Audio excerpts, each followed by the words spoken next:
उत्तराखंड के हल्द्वानी में मरियम मस्जिद और अब्दुल रज़ाक ज़कारिया मदरसे को ढाए जाने के बाद हुई हिंसा को एक हफ्ते का वक्त बीत चुका है। इसे लेकर एक फैक्ट फाइंडिंग रिपोर्ट में कई गंभीर आरोप लगाए गए हैं, जैसे कि कैसे हिंसा भड़की और क्या चूक हुई। Association for protection of civil rights APCR द्वारा bulldozing peace state violence and apathy in Muslim settlements of Haldwani शीर्षक से फैक्ट फाइंडिंग रिपोर्ट तैयार की गई।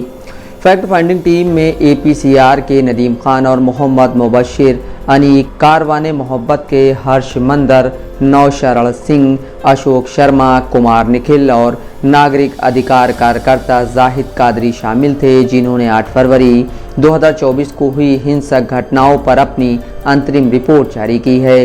न्यूज़ वेबसाइट द क्विंट की रिपोर्ट के मुताबिक हल्द्वानी हिंसा में ड्राइवर फ़हीम हादी और पिता पुत्र मोहम्मद जाहिद और अनस सहित करीब 6 लोगों की मौत हुई है। घटना के बाद करीब 300 घरों को पुलिस की कार्रवाई का सामना करना पड़ा, जहां कई घरेलू सामान क्षतिग्रस्त हो गए। परिवार के सदस्यों को पीटा गया और हिरासत में लिया गया, जबकि कर्फ्यू जारी है। रिपोर्ट में लिखा है, आधिकारिक आंकड़ों का दावा है कि केवल 30-36 लोगों को हिरासत में लिया गया, लेकिन सच्चाई अलग है। पुलिस ने टॉर्चर चैम्बर जैसे डिटेंशन सेंटर बनाए हैं, जहां अलग अलग कारणों से दूसरे शहरों में रहने वाले हल्द्वानी के लोगों सहित कई व्यक्तियों को बंदी बनाया गया है। प्रेस क्लब ऑफ इंडिया में बोलते हुए नदीम खान ने कहा, गिरफ्तारी से ज़्यादा हिरासत में लिए गए।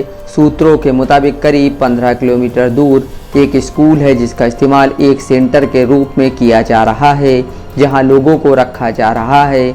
स्थानीय लोगों ने हमें बताया कि वहां 5000 से अधिक लोगों के होने की बात कही गई है, लेकिन वे वीडियो सैंपल से लोगों का मिलान करने में सक्षम नहीं है, क्योंकि दोषी संभवतः स्थानीय नहीं हैं। हल्द्वानी पुलिस के PRO दिनेश जोशी ने द क्विंट से बात करते हुए ऐसे आरोपों से इनकार किया। उन्होंने कहा, ऐसा कोई डिटेंशन सेंटर नहीं है। स्कूल सामान्य रूप से काम कर रहा है और वे अपनी बोर्ड परीक्षा आयोजित कर रहे हैं। टीम के मुताबिक हल्द्वानी की घटना उत्तराखंड को हिंदुओं की पवित्र भूमि, देवभूमि बनाने की धारणा से गहराई से जुड़ी हुई है, जिसमें अन्य धार्मिक अल्पसंख्यकों के लिए कोई जगह नहीं होगी। रिपोर्ट में कहा गया है कि यहाँ पर मुख्यमंत्री का बयान भी प्रासंगिक है, क्योंकि उन्होंने 3000 मज़ारों के तोड़े जाने को अपनी सरकार की उपलब्धि बताया है, जबकि उन्होंने जंगल और नजूल भूमि में अनाधिकृत हिंदू धार्मिक संरचनाओं के बारे में ज़्यादातर चुप्पी साध रखी है। रिपोर्ट के मुताबिक हिंसा में 7 लोगों की मौत हो गई। अब तक 31 लोगों को गिरफ्तार किया गया है और 90 से ज़्यादा लोगों को पूछताछ के लिए हिरासत में लिया गया है। 5000 लोगों के खिलाफ एक अज्ञात प्राथमिकी दर्ज की गई है। स्थानीय लोगों का दावा है कि मरने वालों की संख्या 20 से अधिक है। इस बीच आधिकारिक तौर पर 13 फरवरी को मोहम्मद इसरार की मौत की बात सामने आई, जिससे मरने वालों की संख्या 6 हो गई। हालांकि पहले जबकि SSP प्रहलाद मीना ने मरने वालों की संख्या 5 बताई थी, SP हरबंस सिंह ने 9 फरवरी को PTI को बताया कि कम से कम 6 लोगों की मौत हुई थी। हिंसा के बारे में बात करते हुए नदीम ने कहा, घटना की जांच के लिए एक समिति का गठन किया गया है। समिति के सदस्यों में पुलिस अधिकारी शामिल हैं। पुलिस अधिकारियों द्वारा की गई कार्रवाई की जांच करेंगे। फैक्ट फाइंडिंग टीम ने कहा कि लव जिहाद, लैंड जिहाद, व्यापार जिहाद और मज़ार जिहाद के ध्रुवीकरण वाले नैरेटिव दावों और मुसलमानों के आर्थिक और सामाजिक बहिष्कार के आह्वान ने भी अशांति बढ़ाने में भूमिका निभाई है।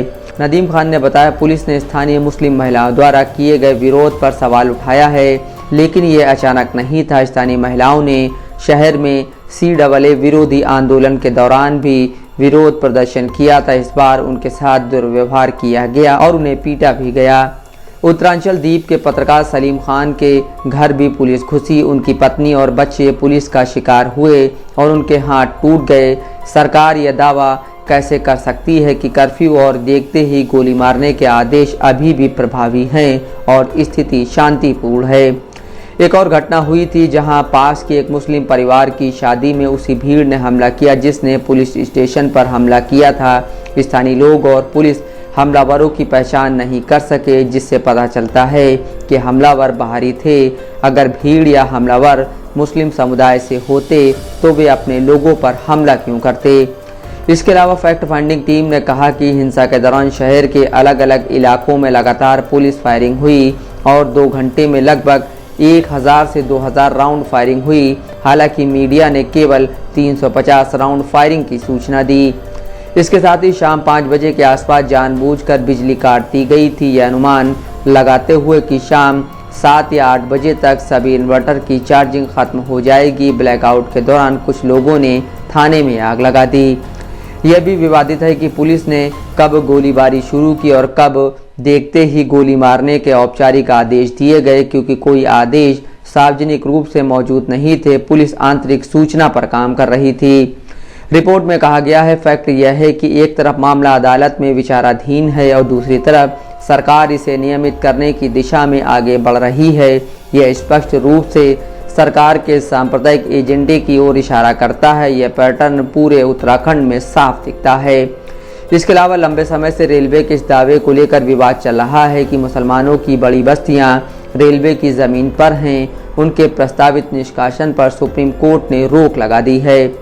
रिपोर्ट में कहा गया है, 1937 में संपत्ति अंग्रेजों द्वारा पट्टे पर दी गई थी, जो बाद में विरासत में सादिया बेगम के कब्जे में आ गई।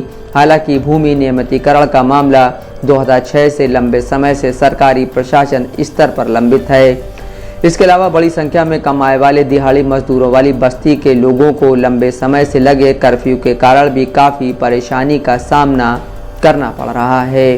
Bureau report, Dastak live news.